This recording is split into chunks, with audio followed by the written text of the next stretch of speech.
আমরা যে ফ্ল্যাগ গুলো দিয়েছি এইগুলো একটু উঁচু করে ধরেন, সবাই উঁচু করে ধরেন। আর যাদের ফোনে ফেসবুক আছে সবাই লাইভ চালান, প্রত্যেকের ইমানি দায়িত্ব। ঘরে ঘরে এই প্রচার ডোর টু ডোর পৌঁছাতে গেলে যুবকদের দরকার, ফেসবুক প্রচারের দরকার, মিডিয়ায় দরকার। আপনারা একতাবদ্ধ হয়েছেন, আমাদের এই ঐক্য মঞ্চ থেকে আমরাও হাত তুলি, সকলে একসাথে হাত জোড় করে বলেন আমরা এই লড়াই আগামী দিন লড়বো।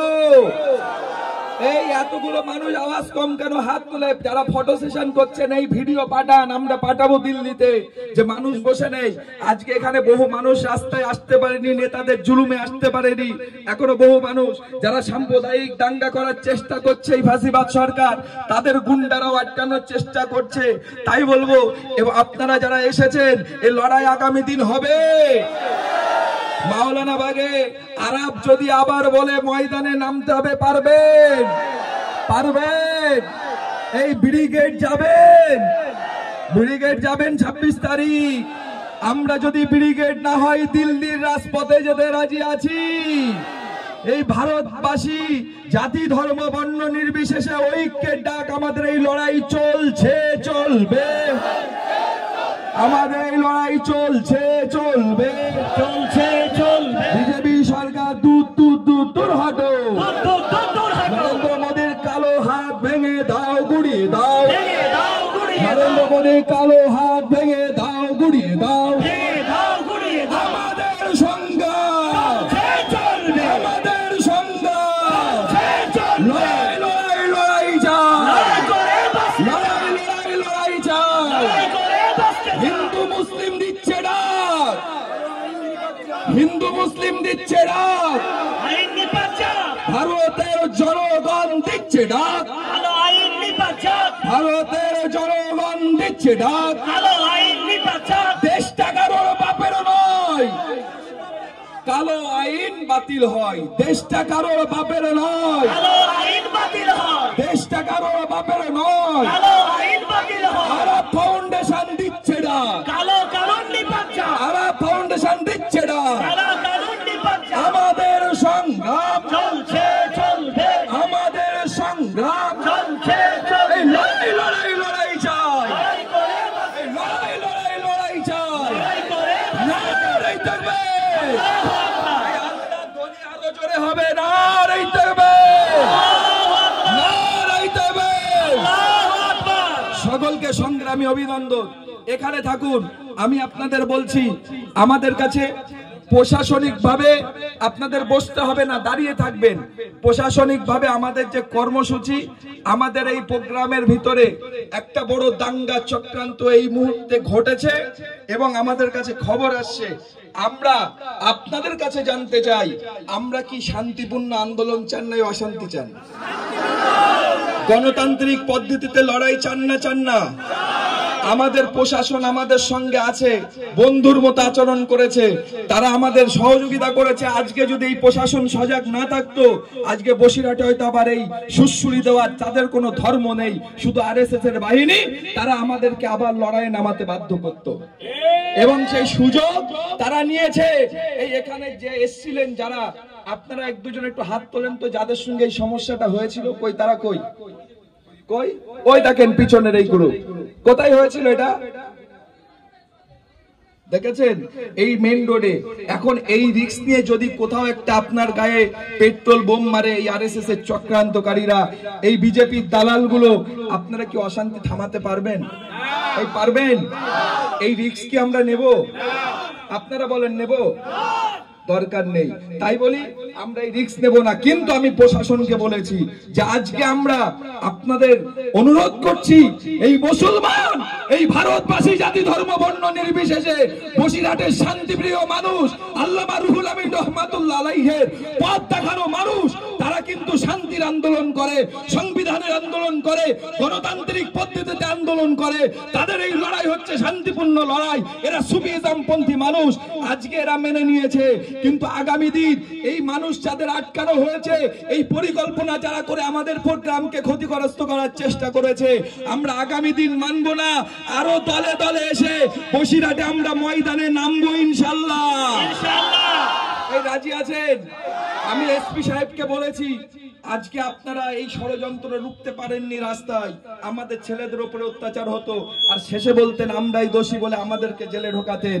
আপনারা সোজা করুন লাইন, বন্ধ করুন না, আপনারা লাইন সোজা করুন, তারপরে আপনারা আমাকে বলুন 10 দিন টাইম নিন, 15 দিন টাইম নিন, কিন্তু আমরা এই বসিরহাটের রাজপথের চাকা জাম করে দেখিয়ে দেবে যে আমরা ভারতবর্ষের এই কালো আইন, এই ভারতবর্ষের সংবিধান নষ্ট করা, হত্যা করা এমন সরকারকে আমরা তুলে ছুঁড়ে ফেলে দিতে জাতির সময় লাগবে না। তাই আমি প্রশাসনকে অনুরোধ করেছি আপনারা আজকে ঠিক করুন। আমরা কিন্তু আজকের এখান থেকে ফিরে গেলে ভাববেন না যে আবার আসবো না, আরো দ্বিগুণ মানুষ, 3 গুণ মানুষ এখানে আসবে। কিন্তু আমাদের এই প্রতিবাদের র্যালি আমরা আবার করব, আমরা ছাড়বো না।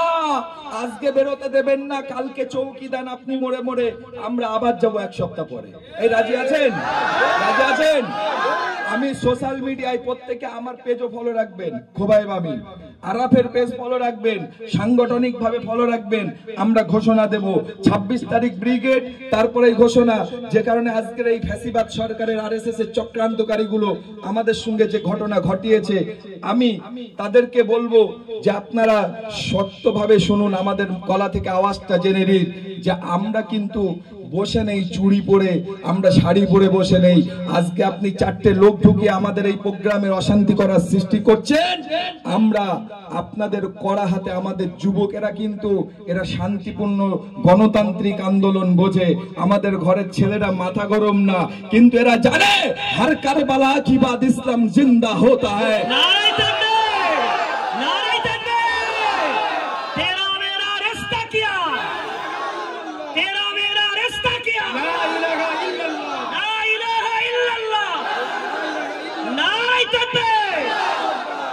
আমাদের যুবকেরা জানে যে হযরতে হাসান হোসাইন শহীদ হয়েছে, ইসলাম জিন্দা হয়েছে। আমরা জানি আজকে ভারতবর্ষে যখন বাবরি মসজিদ হাতছাড়া, আজকে যখন কোরআনের বিরুদ্ধে 3 তালাক আইন পাশ হয়, আজকে যখন ভারতবর্ষে লাভ জিহাদের নামে যুবকদেরকে হত্যা করা হয়, আজকে এই ফাঁসিবাদ সরকার যখন ভারতবর্ষের মুসলিমদের দরদ দেখিয়ে, যার বিধানসভা লোকসভায় একটা মুসলমান লিডার নেই, মুসলমানদের দরদ দেখায়, মুসলমান নারীদের দরদ দেখায়, গোটা ভারতবর্ষে একটা রাজ্যসভা, একটা বিধানসভা, লোকসভায় একটা মুসলিম মহিলা নেই, তারা বলে মুসলমানের দরদ দেখায়। মায়ের থেকে মাসির দরদ বেশি। আপনি কান খুলে শুনে রাখুন, দিল্লির রাজপথে কৃষক আইন বাতিলের জন্য হরিয়ানা পাঞ্জাবের মানুষেরা ছুটে ছুটে গিয়েছিল। হরিয়ানা পাঞ্জাবের মানুষেরা 700 যুবক, তাজা তরুণ কৃষক, তাদের সিনা খুলে দিয়ে তারা জীবন দিয়েছে, মৃত্যু হয়েছে, শহীদ হয়েছে। আজকে কৃষক বিল বাতিল হয়েছে, প্রত্যাহার হয়েছে। আমরাও বলে রাখি, 700 কৃষক যদি জীবন দিতে পারে, আমরা মসজিদ, মাদ্রাসা, আল্লাহর ঘর, কবরস্থানের জন্য 700 নয় 7 লক্ষ যুবক বই বুক খুলে কাফনের কাফন দিয়ে দাঁড়িয়ে আছে।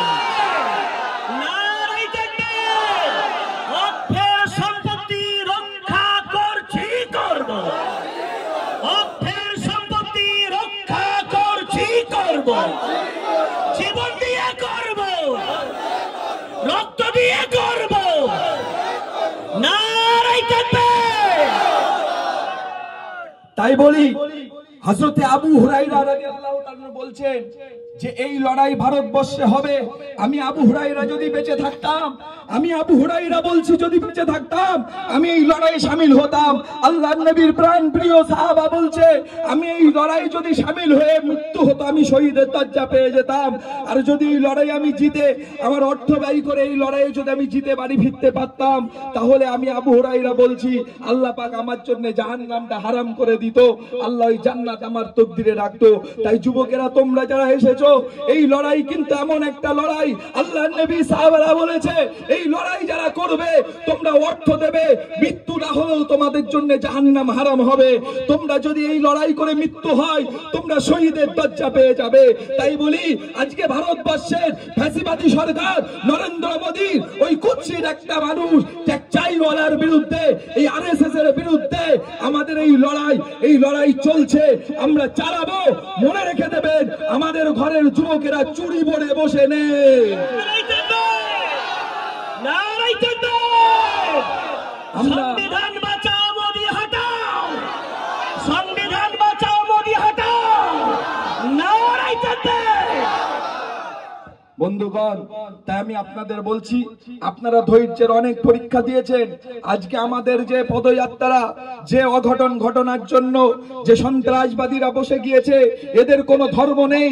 আপনি জানেন আজকে হিন্দু ভাইরা কত সহযোগিতা করছে আমাদের এই আন্দোলনে, আজকে খ্রিস্টান ভাইরা সহযোগিতা করছে। আর যারা এই ফ্যাসিবাদ সরকারের নেতা আছে, শুধু তারাই দাঙ্গা লাগানোর চেষ্টা করছে, লড়াই লড়িয়ে দেওয়ার চেষ্টা করছে। এমন করে কাকে কাকে এনে তারা লুঙ্গি পরিয়ে, একটা টুপি পরিয়ে ঢুকিয়ে দিচ্ছে। লুঙ্গির দাম 200 টাকা, 50 টাকারও টুপি লাগে না, 20 টাকা হলে হয়ে যায়। এই টুপি আর লুঙ্গি পরে আপনার সঙ্গে মিশিয়ে দিয়ে আমাদের ভিতরে দাঙ্গা করে দিচ্ছে। আমাদের রাজ্য প্রশাসন অনেক সজাগ। আমাদের রাজ্য প্রশাসন তারা ভীষণভাবে নজর যদি না রাখতো, আমি মাননীয় এসপি সাহেব, আমাদের নর্থ 24 পরগনার ডিআইজি ভাস্কর বাবু, তিনিও আমাকে ফোন করেছেন। আমি বলবো এই প্রশাসনকে আমি স্যালুট জানাই। কেন আজকে আমাদের একটা বড় বিপদ থেকে তারা আমাদেরকে ইঙ্গিত দিয়েছে এবং আল্লাহ আমাদেরকে হেফাজত করেছে। তাদের মাদদে আল্লামা হুজুরের রুহানি দোয়াই আমাদেরকে আল্লাহ হেফাজত করেছে। নাইলে আজকে এমন ঘটনা ঘটাতো যে ঘটনায় হয়তো আমার এখানে যুবক ছেলেদের ভিতরে 50টা আমাকেও টার্গেট করে বলতো আমি জিহাদি, সন্ত্রাসবাদী, সন্ত্রাস ছড়াতে আপনাদের নিয়ে রাস্তায় উঠেছি, এই বলে আমাদেরকে তারা হয়তো আজকে জেলে ভরার পরিকল্পনা নিত। এই সন্ত্রাসবাদীদের বিরুদ্ধে আমাদের লড়াই, তাদের কালো হাত আমরা ভেঙে দেব, গুড়িয়ে দেব। তাই আমরা এখানে একত্রবদ্ধ হয়েছি। আমরা শেষ করব, আমাদের মধ্যে দু-তিন জনের দুটো তিনটে কথা আমরা শুনবো, এখানে দাঁড়িয়ে আর বসার দরকার নেই। তারপরে আর দোয়া ও মুখুল ইবাদত। আপনি যে কারণে এসেছেন, যদি এই লড়াই জয় হতে চান, আল্লাহর কাছে দোয়া করতে হবে। ঠিক না ভুল? ঠিক না ভুল? কারা আছেন যে এখানেই দাঁড়িয়ে আমরা এই দোয়া করে শেষ করে যাব? কারা কারা আছেন? সবাই তো দাঁড়ান। আমি এখন আমাদের মধ্যে আমাদের আরফের খুব যুব ছেলে আরিফ বিল্লাহ, আমি 2 মিনিট আরিফ বিল্লাহ তোমাকে বলার জন্য অনুরোধ করছি। আসসালামু আলাইকুম। কোনো ভূমিকা ছাড়াই কষ্ট হয়ে গিয়েছে, কষ্ট হয়ে গিয়েছে। গগনচুম্বী, আকাশ পাতাল মুখরিত করা আওয়াজ দিন নারায়ে তাকবীর। আরে ইমানদারের আওয়াজ এত কম হবে কেন? কর্ণাটকের বুকে একটা মহিলা, মুস্কান নামের মহিলা, হাজার হাজার কাফের বেঈমানরা জয় শ্রীরামের ধ্বনি দিয়ে তাকে কম্পিত ভীত সন্ত্রস্ত করতে চেয়েছিল। একটা মহিলা মুস্কান নামে নারায়ে তাকবীর, আল্লাহু আকবারের ধ্বনি দিয়ে তামাম পৃথিবীর মানুষকে জানিয়ে দিয়েছিল, আল্লাহর জমিনে যদি একটা মহিলা বেঁচে থাকে, আল্লাহর নাম নেব যথেষ্ট। তাহলে আমরা তো এতদূর ইমানদার ব্যক্তি এখানে উপস্থিত হয়েছি, উচ্চ স্বরে বলুন নারায়ে তাকবীর, আরো জোরে নারায়ে তাকবীর। ছোট্ট একটা কথা বলছি, আজকে যার নেতৃত্বে এসেছেন পীরজাদা খোবাইব আমিন, 3 দিন ধরে মানুষটার সাথে আছি। কত হুমকি ধুমকি চমকানোর চেষ্টা হচ্ছে। অনেকে মাথায় টুপি দিয়ে দাড়ি লম্বা জামা চিনতে পাচ্ছেন না। মেরুদণ্ডটা কিন্তু বিক্রি করে দিয়ে আন্দোলনের নামে আপনাদের বোকা বানাচ্ছে। কিন্তু বীর পুরুষ পীরজাদা খোবাইব আমিন ভাইজান কোনো অপশক্তির সঙ্গে আপোষ করেনি। জাতিকে বাঁচানোর জন্য আল্লামা হুজুরের, দাদা হুজুরের রক্তর রক্ত, তাদের হাতে গড়া মাদ্রাসা মসজিদকে বাঁচানোর জন্য পীরজাদা খোবাইব আমিন কিন্তু কোনো অপশক্তির সঙ্গে আপোষ না করে আপনাদেরকে ডেকেছে। পীরজাদা খোবাইব আমিন ভাইজানের নেতৃত্বে আগামী 26 তারিখে কে কে কলকাতায় যেতে তৈরি আছেন? নারায়ে তাকবীর। আপনাদের সামনে বীর সন্তান দাঁড়িয়ে আছে। বসিরাটের অনেক মানুষ ভাবছিল খোবাইব আমিন সাহেব তিনি প্ররোচনা দিয়ে দাঙ্গা বাঁধাবে।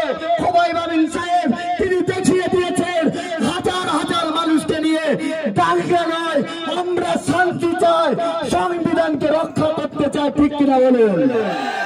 জি ভাই, সর্বশেষ কথা বলবো। খোবাইব আমিন ভাইজান বলে দিয়েছেন মাথায় কাপড়ের কাপড় বেঁধে সালাউদ্দিন আইয়ুবের মতো রাস্তায় নামতে কে কে তৈরি আছেন? হাত তুলে দেখান। আল্লাহ, নারায়ে তাকবীর। আল্লাহর কাছে হাত তুলে বলুন আল্লাহ, আমরা তো প্রিয় হাবিবের সঙ্গে বদরের প্রান্তরে যেতে পারিনি, উহুদের যুদ্ধে যেতে পারিনি, কিন্তু যোগ্য নেতার নেতৃত্বে আল্লাহ আমরা মসজিদকে বাঁচানোর জন্য, কবরস্থানকে বাঁচানোর জন্য আল্লাহ আমরা লড়াইয়ের ময়দানে গিয়েছিলাম। হাত তুলে দেখিয়ে দিন। নারায়ে তাকবীর। আরাফ ফাউন্ডেশন যারা বলে জিন্দাবাদ। নারায়ে তাকবীর। সেই জন্য বলবো আকাবিরে দিনদের ইতিহাসটা পড়বেন। তারা লড়াই সংগ্রাম করেছিল বলে স্বাধীন ভারতে এখনো পর্যন্ত বেঁচে আছি। অর্থাৎ আমরা যে হিসেবে বেঁচে আছি কিসের মতো বলেন তো? বিড়ালের মতো। ইধার কি সোশ্যাল কি জিন্দগি সে শের কি একদিন কি জিন্দগি বেহতার है। বিড়ালের মতো হাজার বছর বেঁচে থাকার কোনো দরকার নেই। সিংহের মতো বছর মাইকের আওয়াজ যারা শুনছেন বলছেন মুসলমানদেরকে চাঙ্গলা করে রাস্তায় ফেলবো, মুসলমানরা পাকিস্তানি, মুসলমানরা বাংলাদেশি, তাদেরকে বলছি আমরা কিন্তু এই দেশে ভাড়াটিয়া হিসেবে নেই। এই দেশে কিন্তু আমরা কারোর দয়ায় বেছে নেই। এই দেশের মাটিতে জন্মগ্রহণ করেছি। এটাও বলে দিতে চাই, দিল্লি পর্যন্ত আইবি ডিপার্টমেন্টের যে সমস্ত অফিসাররা আছেন দিল্লি পর্যন্ত কথাটা পৌঁছে দিন। এই দেশের মাটিতে জন্মগ্রহণ করেছি।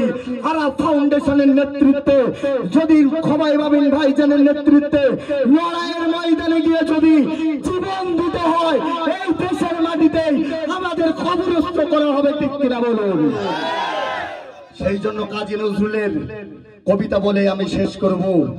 হায়রে সুশিক্ষিত মানুষ, হায়রে ইমানদার মানুষ, কোন সাগরের গভীর তলে ঘুমিয়ে আছেন। হায়রে নওজোয়ান তরুণ যুবক, আবাল বৃদ্ধ বনিতা, নবীন প্রবীণ, কোন সাগরের গভীর তলে ঘুমিয়ে আছেন। ভারতীয় মুসলমানদের চিৎকার আত্মকলহলে, তামাম বিশ্বের মুসলমানদের আত্মকলহলে আকাশ পাতাল কেঁপে উঠছে। তারপরেও কি আপনাদের ঘুম ভাঙছে না? আর কবে ভাঙবে? মসজিদ কেড়ে নেওয়ার পরে, আমাদের থেকে মাদ্রাসা চলে যাবার পরে, ইমান চলে যাবার পরে কি আপনাদের ঘুম ভাঙবে? তাই যদি হয়ে থাকে, ঘুমিয়ে থাকেন, মাওলানা খোবাই বাবিন ভাই জানেন ডাকে আপনাদের সাড়া দিতে হবে না।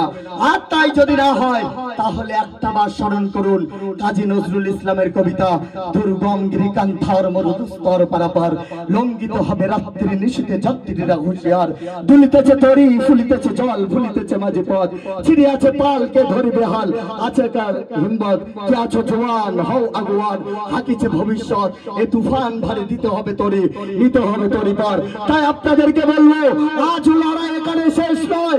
প্রয়োজন বললে ভাইজানের নেতৃত্বে 26 তারিখে ব্রিগেডে গিয়ে যদি আমাদের এই বিল প্রত্যাহার না হয়, দিল্লি যেতে রাজি আছি। ভাইজানের নেতৃত্বে দিল্লি যেতে রাজি আছি।